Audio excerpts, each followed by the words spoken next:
দিনহাটা রথবাড়ি বিসর্জন ঘাট পরিদর্শনে উত্তরবঙ্গ উন্নয়ন মন্ত্রী উদয়ন গুহ সহ পুলিশ প্রশাসন ও পৌরসভা চেয়ারম্যান সহ আধিকারিকরা শুক্রবার সকাল 11:30 নাগাদ পরিদর্শনে যান তারা।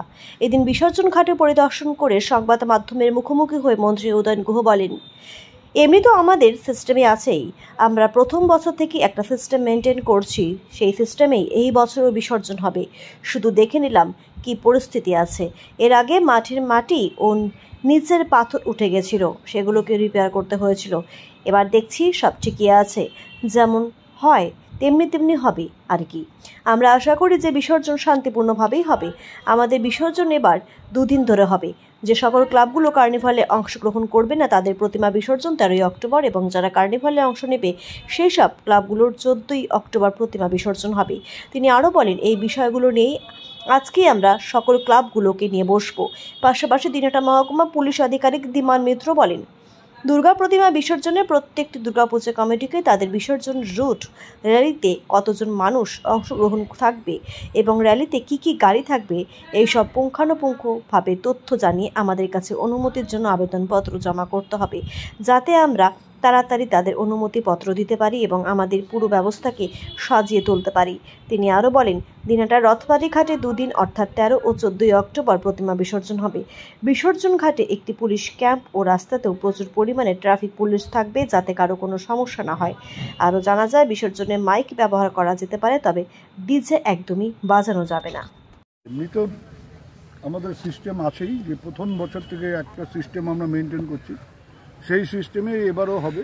শুধু দেখে নিলাম যে এখানকার পরিস্থিতি কেমন আছে। এর আগে কয়েকবার মাঠ ইয়ে উঠে গিয়েছিল, মাটি এবং নিচের পাথর উঠে গিয়েছিল, সেগুলোকে একটু রিপেয়ার করতে হয়েছিল। এবছর আর সেই সমস্যা নেই, পুরোটাই বসে গেছে এখানে।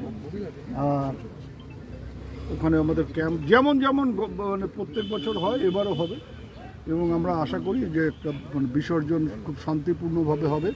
আমাদের এখানে 2 দিন বিসর্জনের বন্দোবস্ত হয়েছে।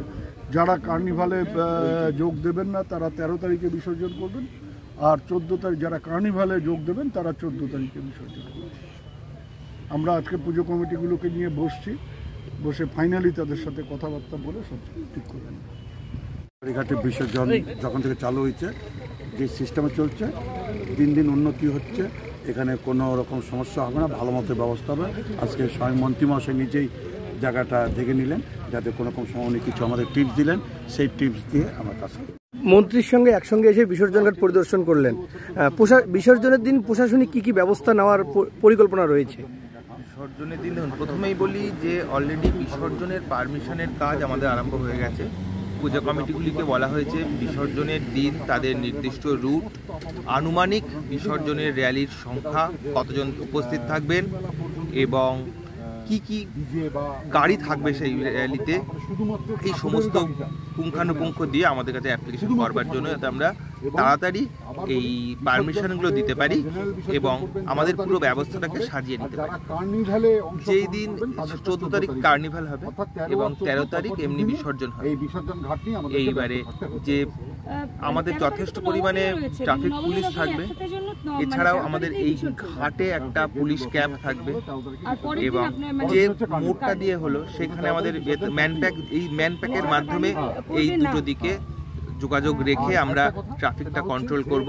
এছাড়াও এখানে নিরাপত্তার জন্য যে ঘাটের একটা দিক পুরো বেঁধে দেওয়া হবে, যাতে ওই দিক দিয়ে কোনো মানুষ নামতে না পারেন। এছাড়াও ব্রিজের ওপরও ব্যারিকেড করে দেওয়া হবে, যাতে কোনো রকম কোনো বিপদ না ঘটে এবং পর্যাপ্ত পরিমাণে পুলিশ যেমন রাস্তায় ট্রাফিক কন্ট্রোলের জন্য থাকবে, তেমনি ঘাটেও থাকবে। এছাড়াও আমরা এসডিও সাহেবের কাছ থেকে বলে সিভিল ডিফেন্সের ব্যবস্থা রাখবো, যাতে নদীতে যখন বিসর্জন দেওয়ার জন্য মানুষ নামবেন যাতে কোনো রকম কোনো বিপদ না ঘটে, তাই জন্য সিভিল ডিফেন্সের লোকজন, ডিজাস্টার ম্যানেজমেন্টের পার্সোনাল সবাই থাকবে।